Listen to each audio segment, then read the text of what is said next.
my point here is that the Russians have worked out a very good strategy that is now being applied. And those people who were laughing at them are no longer laughing now, because this weapon is deciding the fate of the battlefield. I mean, for Jesus Christ, since the beginning of the war, they've been saying, oh, we need to give Ukraine this tank and this weapon. What's the point? What's the point? If you can destroy a Leopard tank, a Leopard, with a $35,000 drone, it's time to rethink your strategy. Hundreds of targets decimated.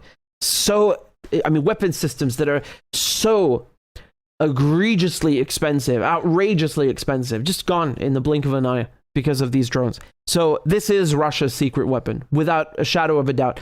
This is deciding the fate of the war. There's no question about it. There is no question about it.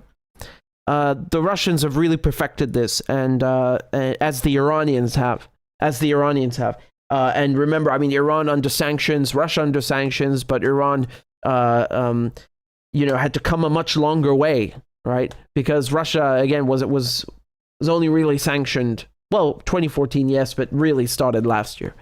So my point is that it's quite a miracle, and a show of immense, genius that they've been able to develop these things and do them so inexpensively while also being under sanctions. As I mentioned, it makes it harder to come by parts, whether they're spare parts or things that you need from scratch. It does make things more difficult, but you shouldn't underestimate your enemy. This is rule number one.